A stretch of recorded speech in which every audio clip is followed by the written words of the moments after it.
So today is our last day of the crash course. It's the last stretch. And I want to thank everyone for joining me for this whole journey. We are going to post some questions, and we mostly want to know, like, what do you want us to take from here next? What would you like to learn? Now we have covered some of the basics. What additional questions that you have? So obviously we did not anticipate that this is going to be a longer term thing than I thought it would be.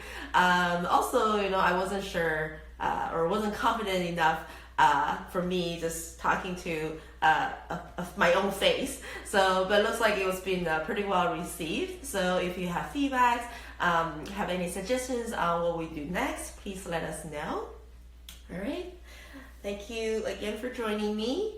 So today we're going to have a Shou Pu. So it is a package in your kit that says Pu Shou Cha or Shou Pu. So PUERSHOUCHA. That's one way of saying it. Another way of saying it is Shou Pu, SHOUPU. And this is a language thing. Two ways that you do not want to say this tea. One is to just call it shou because it does not make any sense for a Chinese person. And secondly is to call it a shou pu. That's also something just language-wise, it sounds very weird to a Chinese person. It's either shou pu or pu shou cha. So I just want to point it out just in case if you had to communicate about this tea to other people, especially to Chinese people in the future, you have something that to keep in mind. So Shou Pu obviously is also a pu'er. Like a Sheng Pu that we had yesterday, it is a pressed tea. The one that we have here is pressed into the bowl shape. So yesterday when we talked about Sheng Pu, I talked about the cake shape a lot. This is a bowl shape. So as you can see, a bowl shape is what I've seen people here in the English community been calling it. In Chinese, it's even less fancier for the name. It's called a tuo cha. A tuo it just means like a blob of things, which is basically what it is. This is just a blob of things. So it doesn't really have any fancy translation. But it does look like a bowl. So in the kit that you received, we have chipped this tea off and weigh it. So for the standard size guy 1, it is 5 grams of tea that we will be using. But I just wanted to show you this is what it looks like before it's chipped. So this particular one that we're going to be having is from 2010. Now, due to the heavy processing of this style tea and also some years on it, it is very crumbly. So it's very easy for this tea to fall apart. Even though this style of pressing usually is a little bit tighter than the cake pressing, so it is more difficult to break it apart, but it starts to get a little crumbly because of the age and also the making method. All right. And if you have any questions, please either save it to the end or you can put it in the little question box, and then we'll address all of them at the end because I cannot see the question when I'm talking. I can only see myself talking. So make sure you have the water ready. So in the chipped form, what you have received will be of various sizes. Like this is a chunk, right? This is some of the this here part. Okay. I for myself, I specifically wanted a combination of this, so you see how I can manage that. I'll put this in the guy 1. I want to point out this is a Chinese black tea.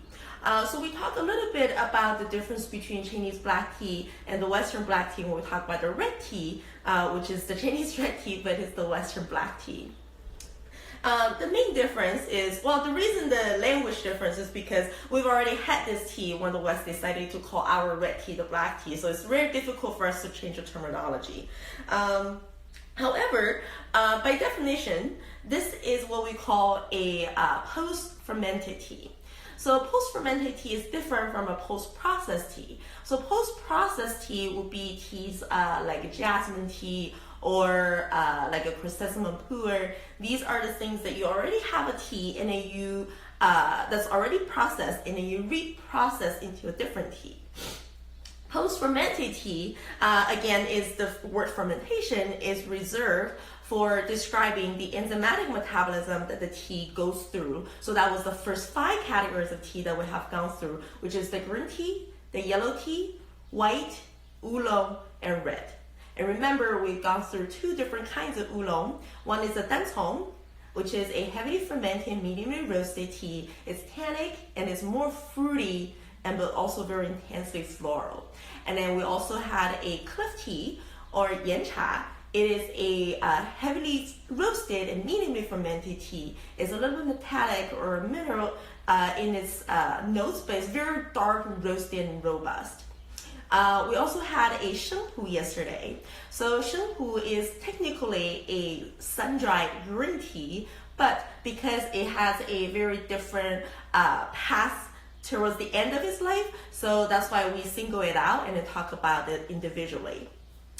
So you basically can take any of the first 5 categories of teas and you continue to add heat and moisture to the tea, and you introduce certain bacteria to come and further help to break down the tea leaves. And this is the process that we call post-fermentation. This is what gives us the black tea. So you can basically use any of the first 5 categories of teas to make a black tea.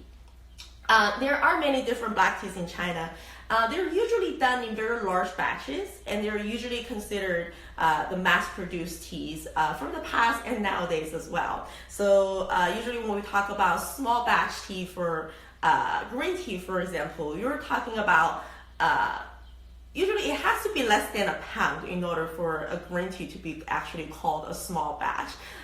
Usually for a lot of our small batch tea, it's a matter of a couple ounces. However, for a small batch black tea, you're talking about several pounds. So just to give you a difference, give you an idea of the different sense of scale.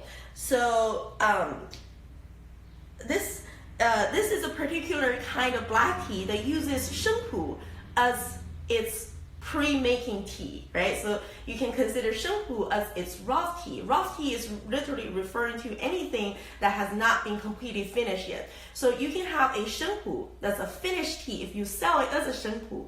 But if the idea is to keep this Sheng Pu and make it into black tea, then all of a sudden it becomes the raw tea of a black tea. I hope this makes sense. So raw tea is a terminology just talking about more of in the production line or in the process, that this is a tea that still need to have something more to be done to it. So Shou Pu is a black tea that use Sheng Pu as its raw tea. Now let's talk just a little bit about the difference between the Sheng Pu and Shou Pu. But let me first brew this tea because my water boiled. All right. So now if your tea, if the tea you received is a little bit chunkier, what you can do is you can let it sit for a couple seconds longer. But mine is a combination of the chunkier and then the dustier part, so I'm going to not let the tea sit for very long. You want to go around, cover it, put the strainer on.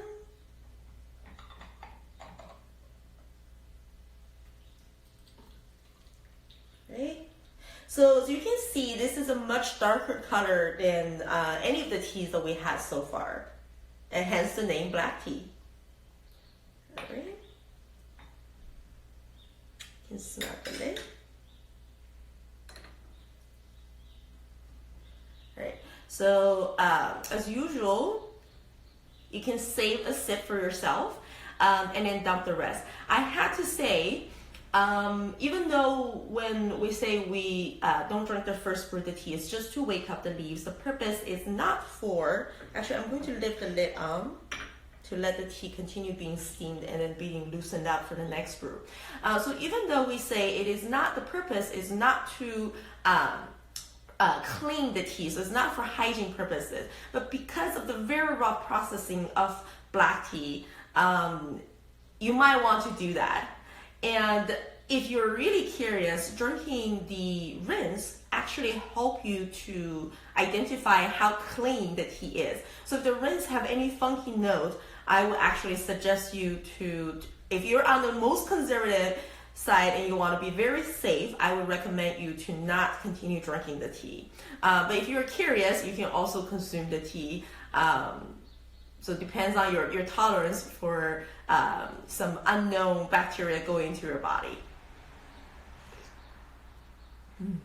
But this is a very clean pu'er. So if you're drinking the rinse with me, you'll realize that this has none of the funky note. It is very earthy. I would say earthy is the singular note that stands out so much from this tea. Of course, the people like it say it's earthy. People don't like it say it tastes like dirt. Both are correct. Depends on how you look at it. All right. And we can give the rest to the tea pet. And now I'm going to brew the actual first brew. And the color is going to get even darker.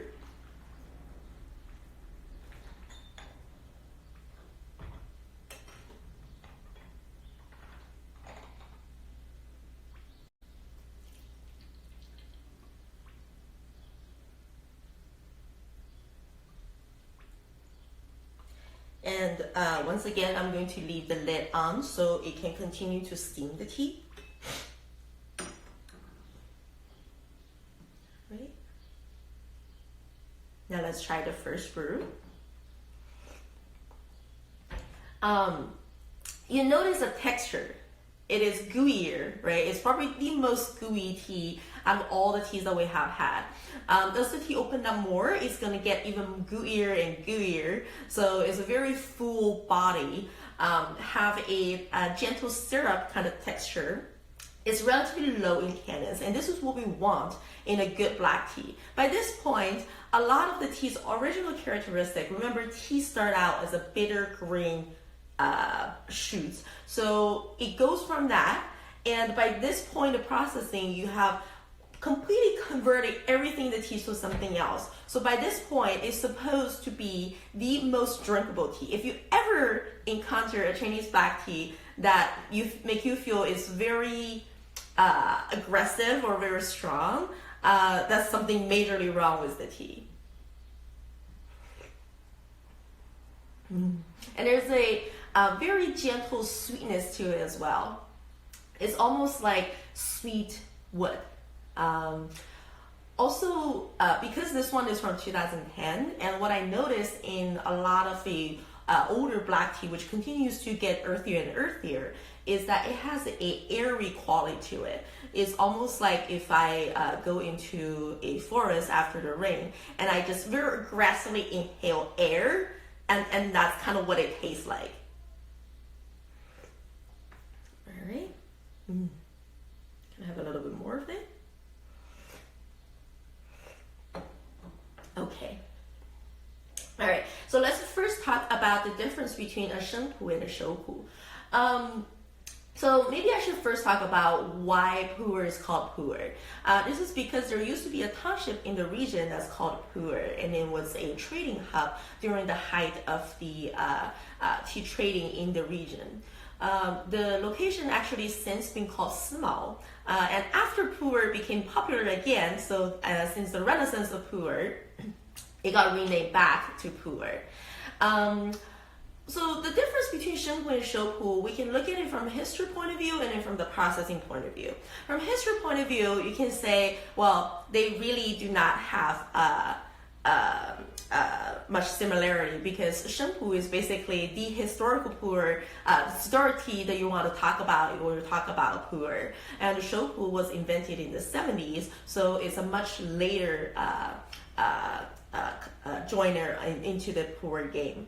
And in terms of processing, yes, we do use Sheng Pu as a rough tea to process into Shou Pu, but because they're two completely different teas, this very statement is very, very incorrect. I already said it in our pu'er overview, but I just want to make sure I say it again, because it seems like this misinformation is very popular on the internet. The common saying is that Shou Pu is an artificially aged Sheng Pu. It's completely incorrect. The reason being, it infers that a Shou Pu is, if you age a Sheng Pu in long enough, it'll become a Shou Pu. That's actually not correct at all. So a Sheng Pu will, remember it's enzymatic metabolism. So if you age it, it'll actually stop at a red tea. Without further human facilitation, and moisture continues to the tea in the facility environment, you will not automatically get a black tea. Also, it also indicates that maybe Shou Pu was invented trying to be a knockoff of Sheng Pu. That's also incorrect. Shou Pu is a black tea, so even when it was invented, it also had in mind to turn Yunnan into a new hub for making black tea. Because remember, China always had black tea, and it's always been in production because of this mass trading need. So the tea itself can, even though it's black tea, yes, throughout history is considered more inferior tea, is considered a barbarian's tea. So it did not got regarded very highly by the connoisseurs of the past. However, any individual can still honestly say, I just prefer this particular taste, because this is a taste that you will not be able to get in any other tea. So if this is the taste you prefer, then obviously, I like Shou Pu for what it is. So this tea never really tried to be a Sheng Pu. However, it is true that during the poor bubble in 2007 and 2008, that a large amount of Shou Pu was produced as a consequence of this collectible narrative of the poor. So as a result, nowadays we definitely see a surplus of of inferior Sheng Pu, and also as a lot of Shou Pu that was produced during that time period. But just keep in mind, it was just not the tea's fault, and that was not how this style of tea was first invented to be either. So as usual, if you want, you can either dump the tea to the side to save it to drink later, or you can drink the tea. I'm going to grab my cup.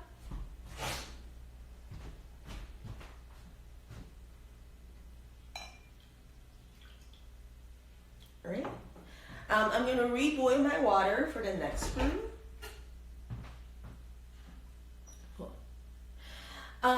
So we can talk a little bit about Pu's location. Because Shou Pu is processed very aggressively, it's usually a blend, just because there are two ways to looking at it.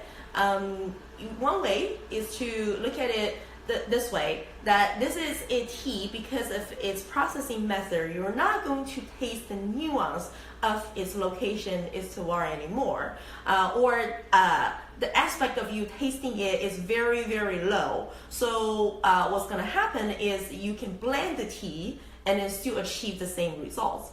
And then secondly, is also because this is a mass-produced tea, and just for quantity alone to ensure the volume, you almost have to blend multiple teas together in order to produce this. Because remember, Shou Pu sells for much lower price than a Sheng Pu. So you usually receive whatever Sheng Pu that was not sold, and then those were the tea that's made into a Shou Pu.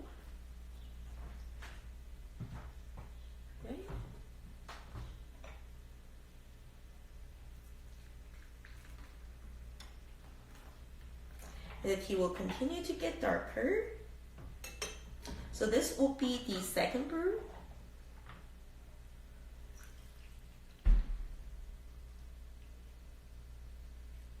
So even though this looks like a scary color, but I think for those of you who are brewing with me, you probably agree that this is probably the mellowest tea that we have tasted. Oh, cover the lid.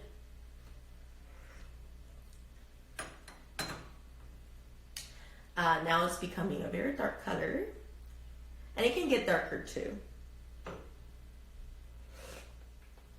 The earthiness really comes through more. The earthiness also transforms into a level of aroma as well. And of course, the body develops to be even fuller. Cool. So for this particular tea, a majority of the material comes from the Jingmai mountain, which is one of the 15 tea mountains in the Banna region. Even though technically Jingmai is no longer in Banna, in the new jurisdiction divide. However, because Sometimes when we talk about tea mountains, we still have to go with some historical geographic divisions. So that's why when we talk about Banna region or the 15 tea mountains, we cannot leave out Jingmai. Jingmai is a mountain to be known for having very aromatic pu'er. This raw material actually comes from 2009. And it's actually majority of them are actually spring of 2009 material. It's because after the pu'er bubble, the tea price has gone down so much, and so there was a lot of it really hurt the sales of the following year. So as a result, there was just a lot of very good quality material that you typically would not be made into Shou Pu, but it was left over. And but it was also added with some autumn tea from the other mountains and then from the Jingmai region as well. All right, and then so for the 3 factors, we have location, we have varietal, and we're processing. For pu'er, because these actually all come from older tea trees, so varietal become very simple. It's basically the heirloom varietals coming from old trees, and they so by definition they do not come from a single kind of cultivar, but instead every single tree belongs to their own cultivar. And then let's talk about processing. So pu'er processing, I keep saying, is a very harsh process. So what you do first is you need to kind of first ensure it happens in a very clean but also very humid environment. People would water the ground first in preparation before you actually start piling the tea, but make sure there's no excess water. And then depends on the needs. Oftentimes people will chop the tea a little bit as well to help the tea to further break down. And the tea will be piled up, so you're going to see piles and piles of the tea leaves with water sprinkled on it, and also temperature kept at a certain level. Because of the sheer volume of this pile of tea, heat will also generate from inside of the tea as well. So this is what you, very similar to if you have seen people compost wood chips in the park. It's actually very, very similar to that. A typical tool that people use to flip the tea to ensure a thorough fermentation, and also later to spread the tea out for it to dry. This is all done using a shovel, right? I had to say hygiene concerns or cleanliness is always a big concern. Depends on for all black tea, even though there are many different kinds of black teas throughout southern China. This is because of the very large volume and how hot the environment is. And ideally, you want to invite a very specific kind of bacteria to help break down the tea. So in that aspect, it's almost similar to how one makes a yogurt. So, however, if you do not control the environment very well, of course, you can develop a fishy note, sometimes even an overly spicy note. Just all sorts of weird things can happen during this during this time, and also during this environment that we have created, becoming a hub of all sorts of microbial beings. So that's why some Chinese people, after they seen how black teas are made, they swear they'll never drink black tea again. I have to say, due to pretty rapid media exposure within China of some of the unethical practice people have around black tea, nowadays, overall, I think things are actually improving. And of course, you can always, in any time period, you can always find facilities who takes extra care in terms of their hygiene practice when making the tea. Sometimes, it's also about how the makers will sweat. You often see people shirtless shoveling the tea with their sweat all getting to the tea. So that's what scares people. But some of the facilities with better quality control, these were typically not an issue. I've seen facilities where even for visitors, they had to sterilize you before you going in. You have to wear all sorts of protective gear, including the shoe covers and everything, and you stay in this space where they sterilize you before you go into a facility. And even then, you're still looking at the process from afar, things like that. So I think with more awareness around this issue, and also with the increasing popularity of Chinese black tea, things are definitely improving. But just also keep in mind, it is a problem in some places. Right? So now let me pour this out again. And of course, after you have let the tea ferment, and this can take, depends on how aggressively you approach this. The best practice is to leave it for about 4 to 6 weeks, so really give it time to develop. But sometimes you can also accelerate the process, just like with any tea. Then of course you're not going to get as good a result as you want.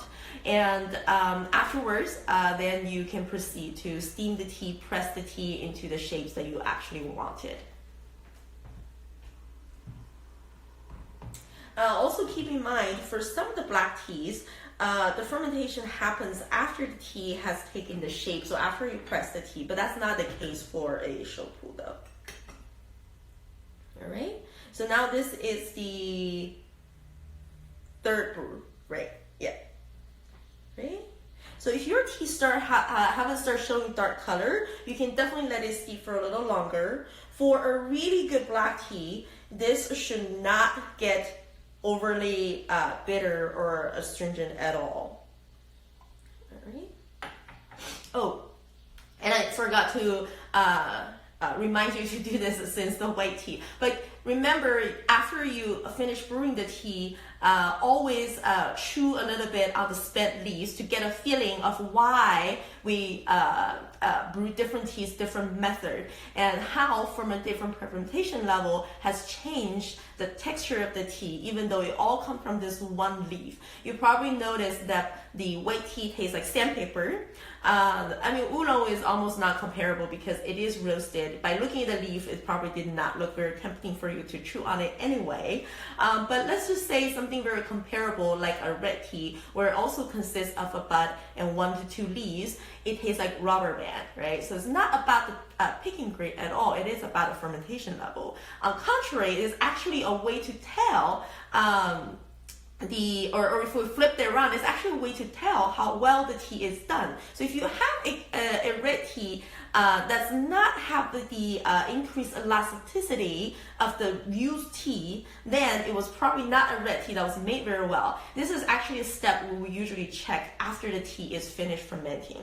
And now when you reach a black tea, this is even more, the texture is even more sandier than the other teas. So you feel free to spit it out, but just try to have a little bit experiment so you can have a more intuitive understanding of what does fermentation do to the tea.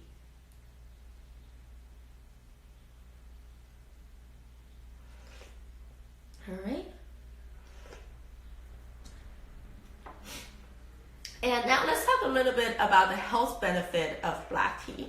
So a few people have asked yesterday when we talked about the Sheng Pu, so what is Hei Cha? So Hei Cha literally is the Chinese word for black tea. Just keep in mind it is a name for a category of tea, which can be many different kinds. And Shou Pu right here is a black tea, so it belongs to that category of tea called Hei Cha. Now, Hei Cha collectively, in the recent years, a lot of scholars are being very interested in the unique health benefits of black tea because its metabolism is very different from the other 5 categories of teas, and it does have certain bacteria that's supposed to be very beneficial to you. One of the top ones that people often discuss is the digestive aids that these teas have. Now these are all ongoing topics. So one is the digestive health, and then other are some help on metabolism disease, which is very common for the study of the health benefit of all teas. So things like diabetes, lower your blood pressure, blood sugar, things like these. And I just want to offer a little bit personal experience with black tea helping with digestion. So in my experience, I haven't found black tea to really be able to act as a diet tea like many claims, mostly because I don't think It helped with the fat that's already packed in me. And when I drink the tea, it often makes me very hungry, which I think defeats the purpose of having a diet. However, I do feel if I just had a really, really greasy meal, so like fried chicken or steak, something that's very, very greasy, and when the food is still in my stomach and I drink some black tea, it definitely actually helps me to feel better. You know, sometimes when you know you have things that's not very healthy for you, you feel your mind is all foggy, and then you feel a little disgusting. This helps me to feel a little bit more lightweight. So I can speak from my own personal experience. I would recommend drinking a Shou Pu or a black tea for that effect if you just had a really heavy meal. And in terms of the help for the digestion on your the intestines, the lower tract, I would say it's probably as helpful as yogurt, and I know that's also a topic that's still being discussed. So whatever people figure out that, and I feel like it's very comparable to the benefits that the Shou Pu has as well. Now, sometimes people also ask about the caffeine content. So theoretically, one second. Sorry, I've been having a cold. My nose is a little runny. Theoretically, a Shou Pu should not really make you feel very caffeinated. But this is what makes caffeine so interesting. I personally actually react the most to a Shou Pu. After drinking Shou Pu, I often have problems sleeping. While green tea typically are the teas, green and yellow tea typically are the teas that you feel more caffeinated, but I actually do not feel caffeinated after drinking green and yellow tea. But it doesn't really make me jitter or anything. I just feel like my mind becomes so much more clearer after I drink a Shou Pu, actually. And also keep in mind, the notes in Shou Pu or in black tea are much more simpler, and this has been supported by scientific research. When we dig into the compounds in the black tea, we definitely notice a big decrease in the variety of the compounds, and this is what results in a more homogenized taste. And so if you want to know what's the difference between things that's more complex versus things that's more simple, I will also recommend just across category, you can definitely compare a Shou Pu to the other 5 categories of teas that we had, and see that's the difference of a taste that's more simpler. Even though it's pleasant, you can say it's even overly balanced, if that's the thing, instead of being very complex. All right, so now let me bring the phone a little closer to my face, and then I'll answer some questions.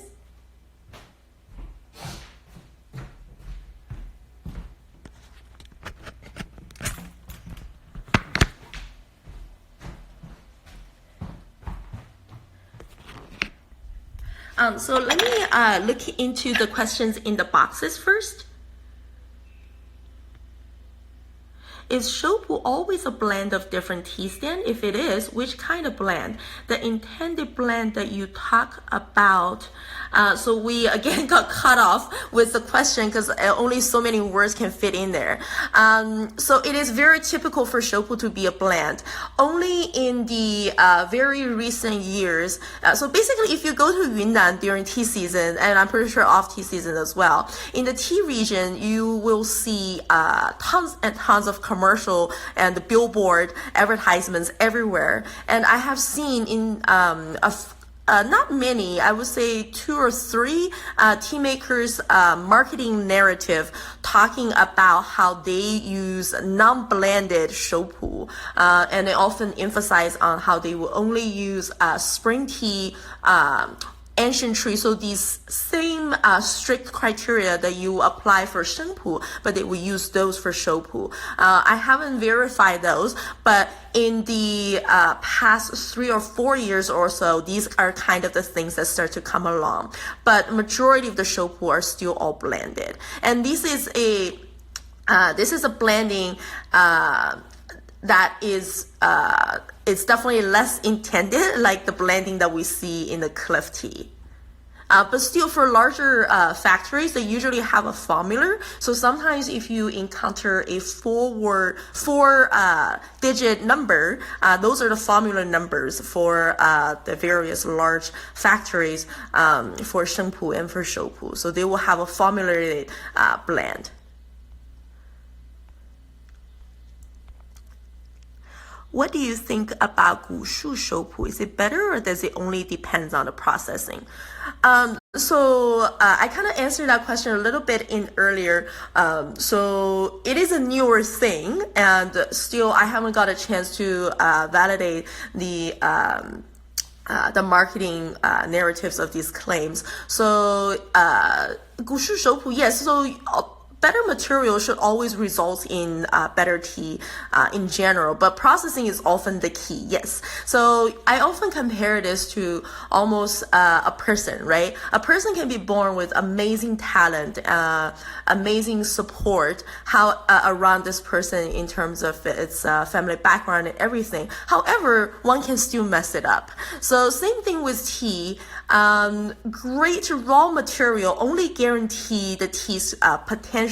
However, it's always up to the processor to bring out that potential, and processing can make or ruin the tea for sure. Is 5 grams or 7 grams the standard for Shou Pu? 5 grams would be standard because it is a much darker tea. Sheng Pu will be 7 grams. So Shou Pu will be more comparable to a red tea. It was exciting to hear tea as heroic or kind. Would you consider a philosophy tea character class? Maybe in the future. It is a very interesting topic because tea throughout Chinese history, or at least the part of the history where we had a tea culture, had been often used as a projection of human ideal. So I would say by studying the ways that many of the past writers had analyzed and praised tea, it provides great insights to Chinese philosophy, or at least what is a kind of ideal person in Chinese philosophy, and that's often reflected on how we judge a tea as well.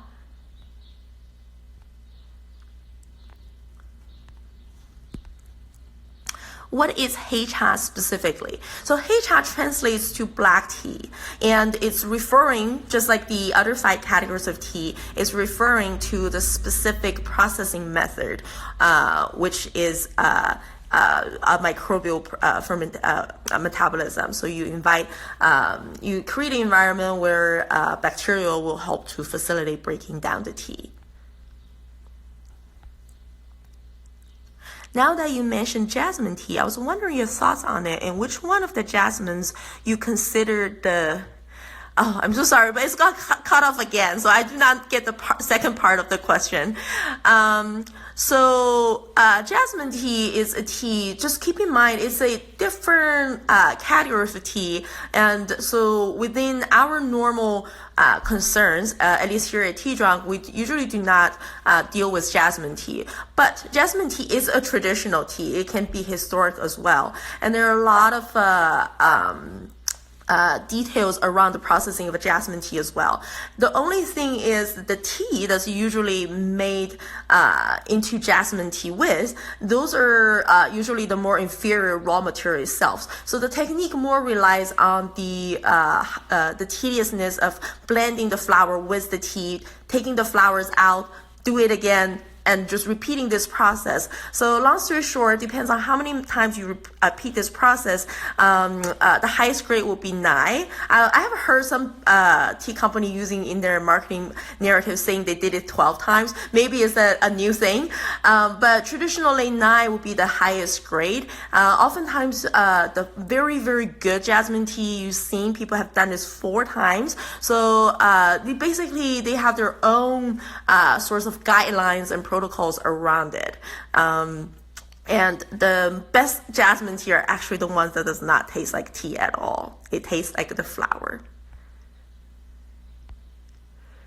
Do you prefer Shou Pu or Sheng Pu?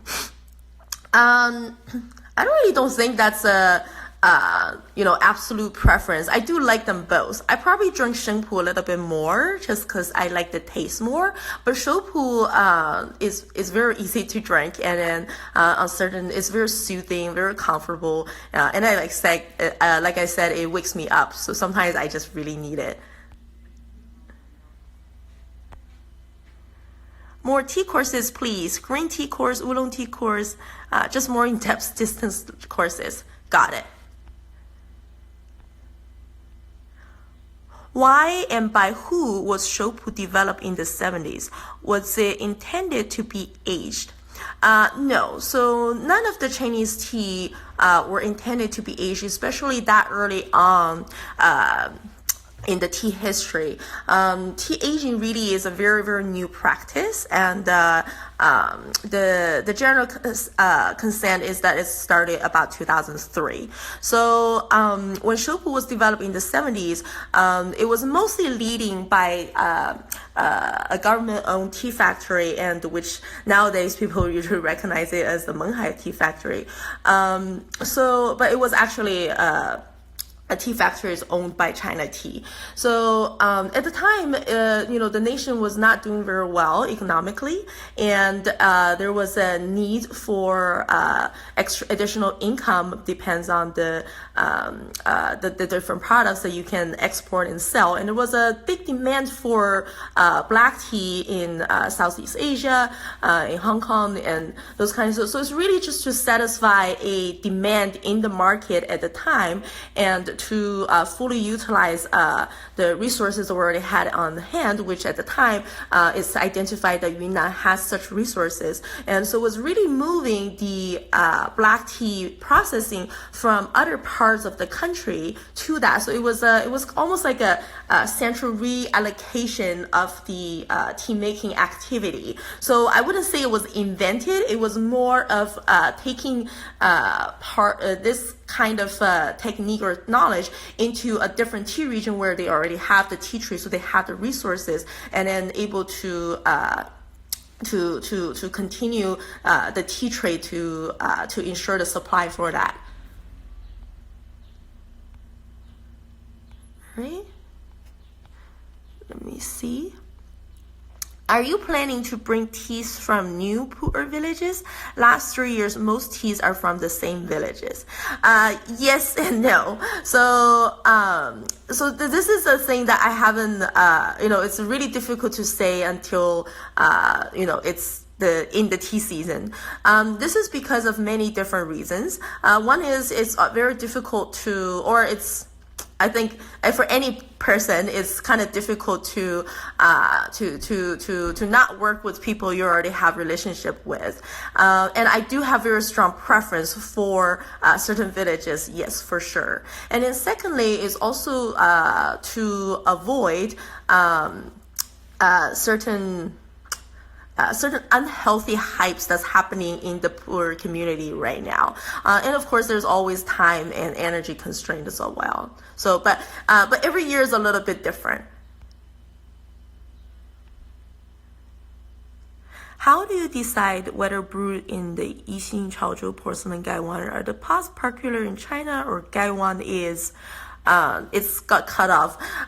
So I assume the question is asking if teapots are popular or gaiwan is. So gaiwan is definitely the most popular. So I mentioned a little yesterday too. So you basically have to decide, are you a teapot person or a tea person?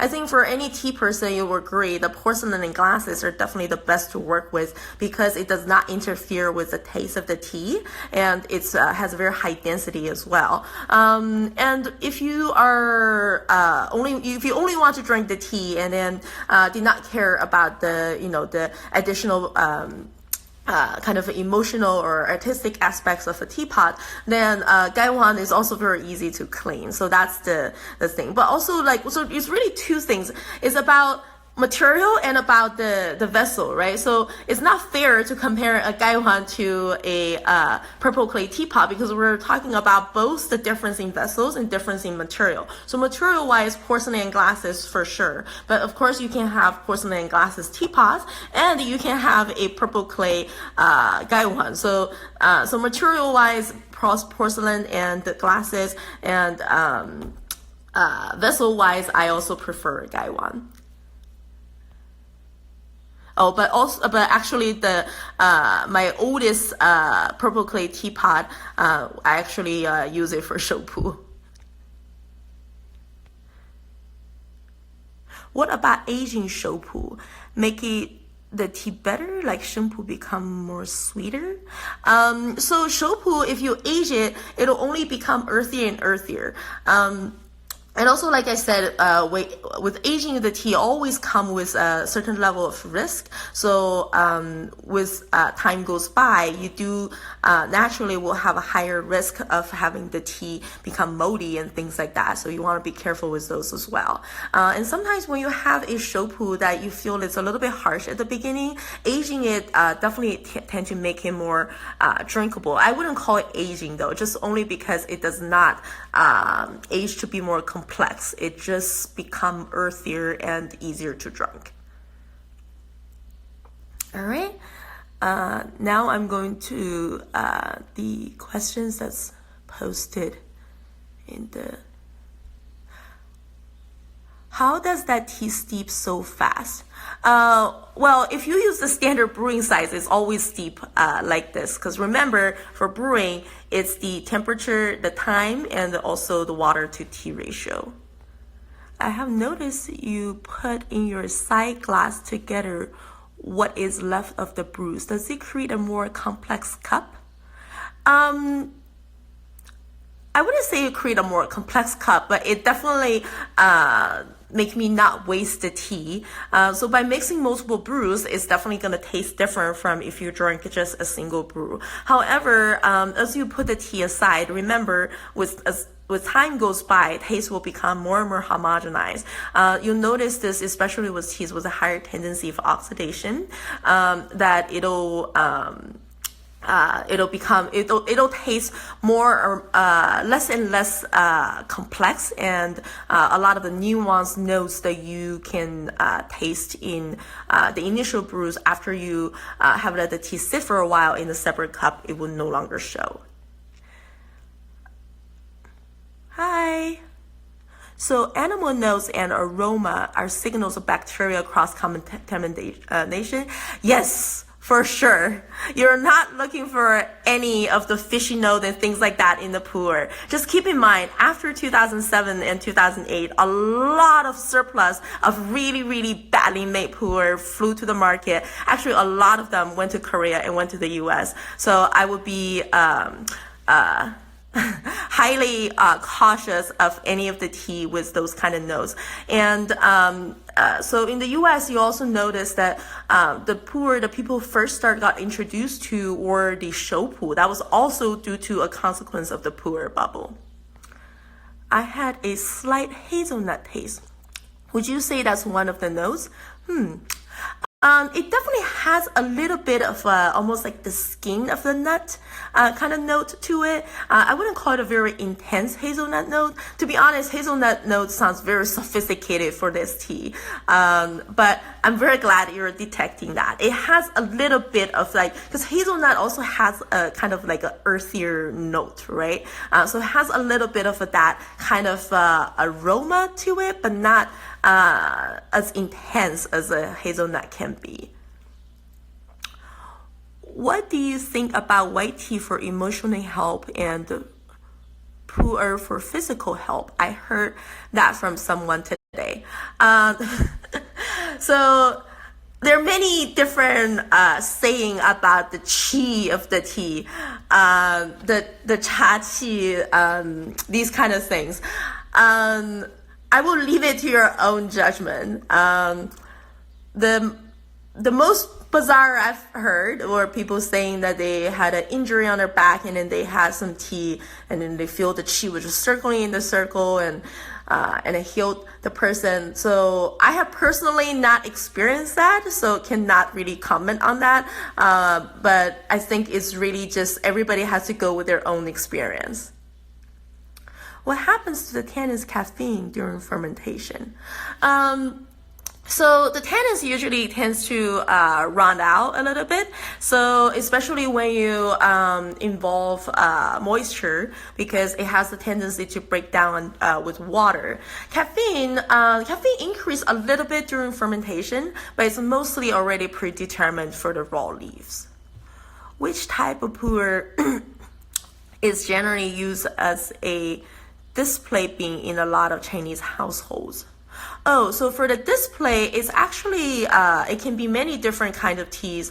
Now, because just keep in mind, you can, so if you want to make a black tea, first of all, you can take any of the first five categories of tea and make a black tea into it. There are black tea made from yancha or cliff tea. There are black teas that are made from dancong. So it's not just reserved for a Shou Pu or the ones that's made some of the traditional black tea region where they only process the tea to make into black tea. However, for the display ones, you can just use any of the spent leaves to make displayed ones.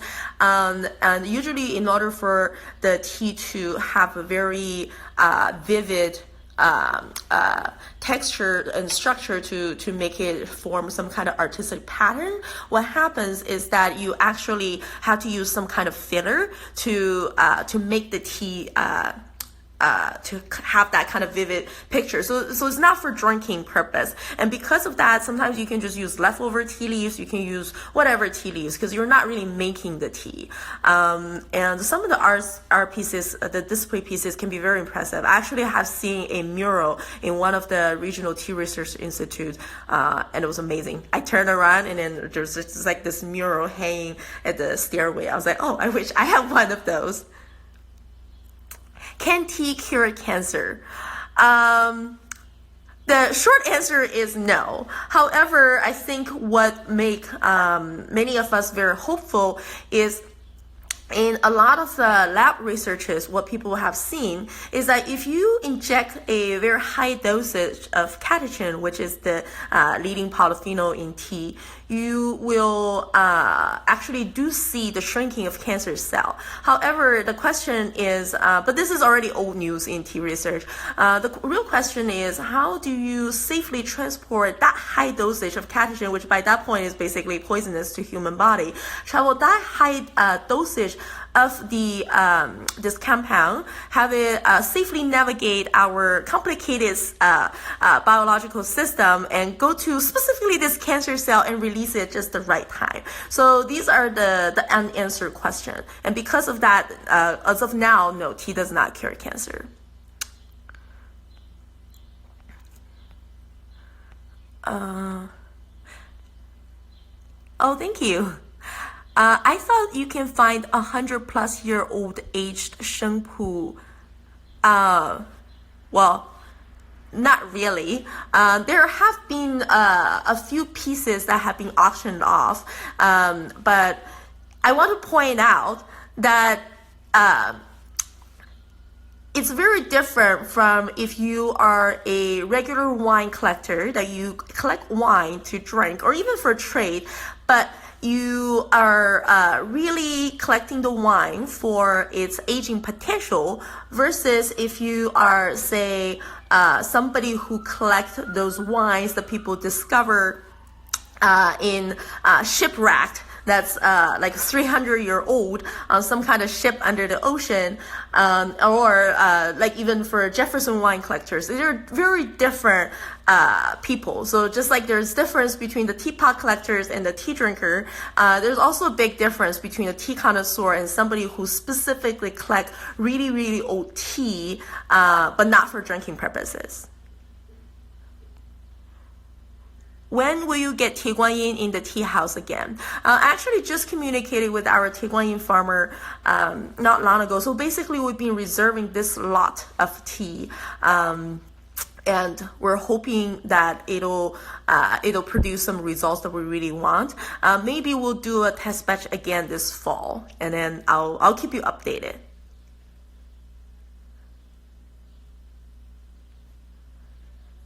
Can't wait for 2020 pours. Hope when all the COVID things dies down.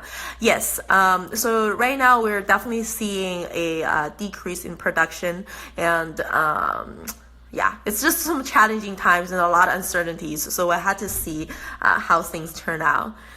Do you ever use spent tea leaves for cold brew to get a little extra out of them? We have received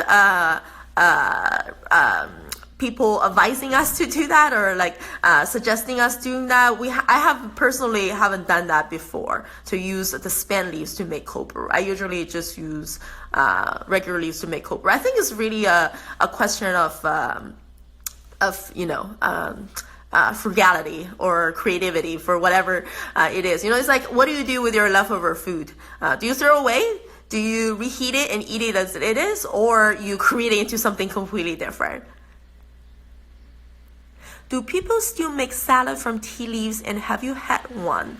Yes, people, especially in southwest China, in Yunnan, where a lot of minority groups are, people would make salads with tea leaves. People will also roast very, very mature tea leaves and break it down and boil it in hot water, and then drink it as soup with burnt rice. So like on the bottom of like a rice pot, actually in. Oh, we got disconnect for a bit. So there are quite a few culinary usage of that as well. And then you probably heard that in Taiwan and also in a lot of parts in southern China, people will still make tea into a porridge with different grains and nuts. So and of course we have certain dishes like longjing shrimp is a very famous one, and these kind of things. So culinary usage of tea leaves. Would you or should you use quality Chinese tea leaves for smoking food? Because tea is only leaves, so if you use tea to smoke food, I would say it's probably not a very efficient way. But of course you can do that if you want. It's just not very efficient, especially the made tea that we typically have, which is the tender shoots of the tea, which is, works even less efficient than some of the mature leaves. All right, do we have any more questions? Okay, thank you so much, everyone. And we will collect some feedbacks and then some suggestions for what we should do next. And I hope we can see each other again in these live tastings very soon. Thank you so much for joining me and then for your support. Yeah. Have a good one. Stay safe.